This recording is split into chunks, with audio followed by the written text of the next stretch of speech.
Hey everyone, Peter Zion here coming to you from San Antonio. It's the afternoon of November 13. You're going to be seeing this the morning of the 14th.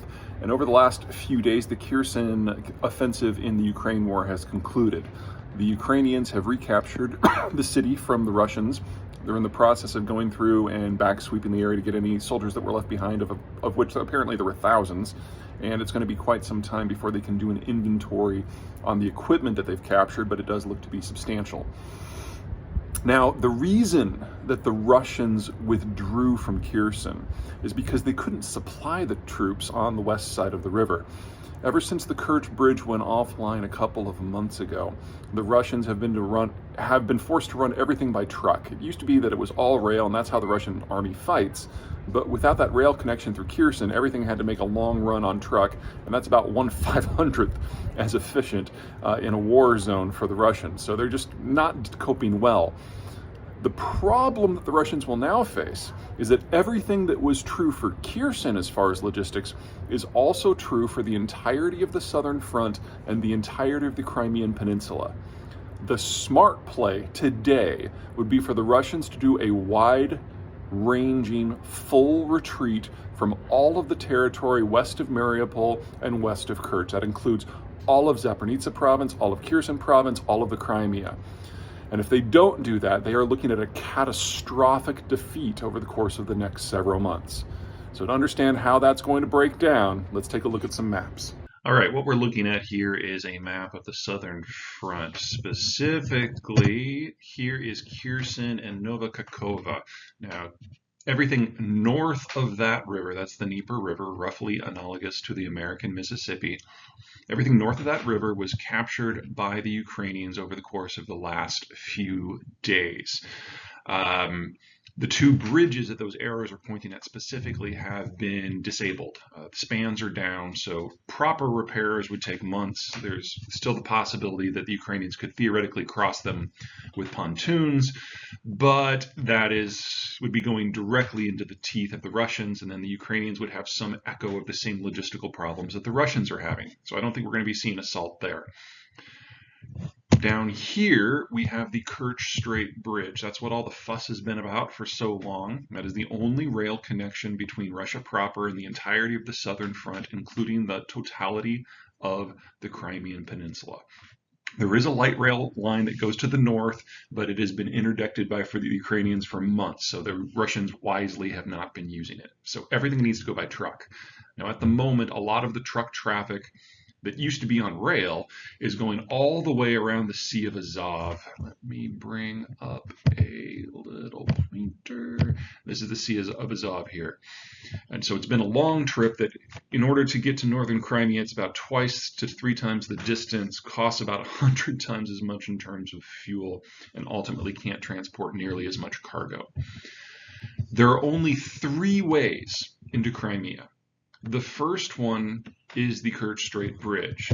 The other 2 are here. Now, the one on the eastern side has a bridge, and so expect the Ukrainians to be targeting that shortly. The one on the left, on the west, is a narrow isthmus about 5 miles wide. That's the more stable of the 2, but it is well within the range of Ukrainian middle-range missiles now that the Ukrainians are all the way up on the Dnieper River. So with the fall of Kherson, both are now fully in range. The only other option would be sea shipments. The only good port is Sevastopol, which is right here. But the Ukrainians have already proven, without Kherson, that they can get at ships there with maritime drones and long-range missiles. And so the ships basically are not coming in at all, military, civilian, otherwise. It's basically a dead port. Okay, so where does that leave us? This is all logistical denial.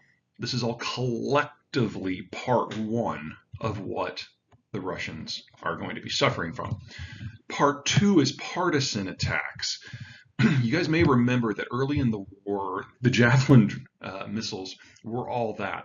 In most cases, the Javelins were not targeting tanks, they were targeting trucks.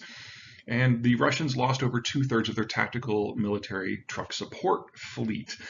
Now the Russian military has been since they're mostly out of trucks, they've been taking city buses and Scooby-Doo vans and putting them into the front to transport troops and gear and fuel and, oh my God, artillery shells.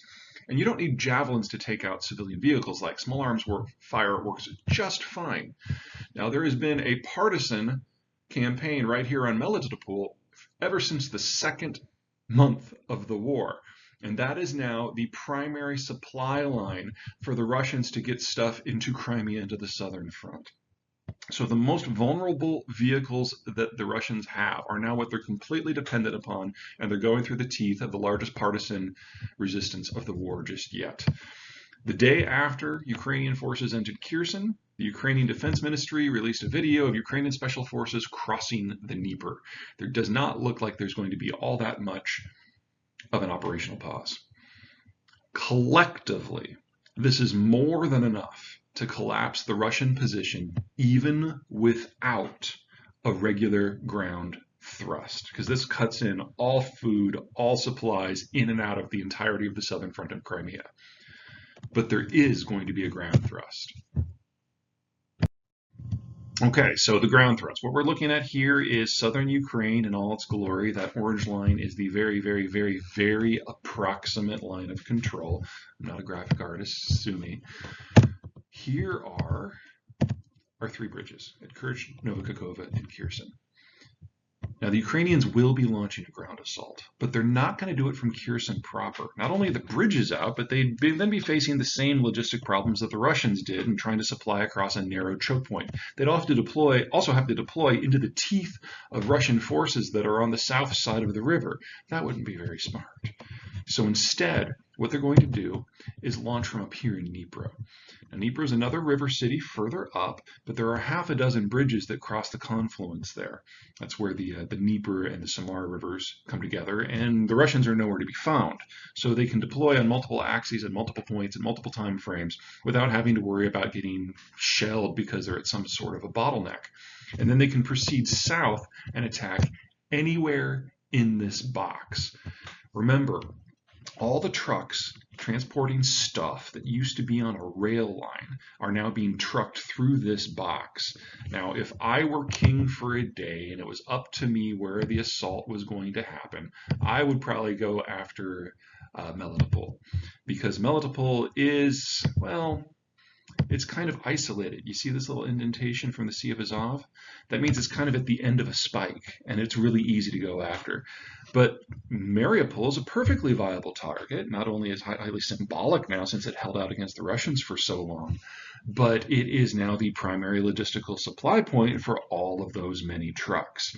But wherever they punch south, the point is they've got options now, and they can go wherever the tactical disposition of forces makes sense.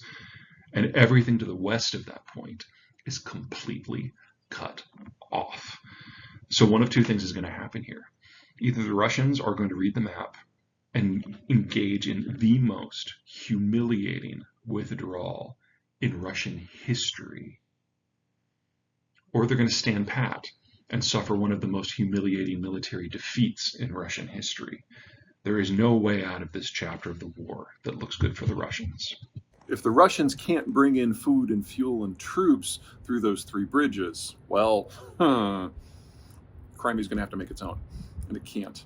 Sure, the population is about 3 million, but that's not enough to support a large-scale military operation. Crimea has no oil. Crimea has no refineries. They can't bring anything in by ship because the shipping lanes have been interdicted by Ukrainian maritime drones and long-range missiles, so the Russians have no more ships at the port in Sevastopol, and they're not even patrolling the waters off of them. They're basically evacuated completely from the western half of the Black Sea. All that's left is for Crimea to grow its own food. But to do that, they need something called the Crimean Canal, which sources its water from a sluice gate in Kherson province, right across from Novokakova, which is where the Ukrainian army now is. So that canal is not going to be turned on again come spring, and that means that 80% of the food that Crimea used to produce for itself is now gone, and with Kerch offline, it can't be brought in. So we are looking at a sprawling 1980s style, Ethiopia style famine that is going to utterly destroy any hope the Russians have of having any sort of functional military position anywhere in the peninsula or the southern front. If they don't get out now, they are looking at a catastrophically mind-numbing retreat. But even with all that, it doesn't mean that the war is over.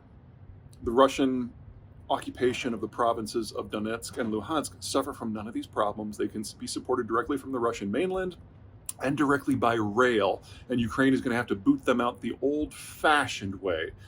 All this means is we are now at the beginning of the end of what is the easy part of the war for the Ukrainians. Okay, that's it for me. Until next time.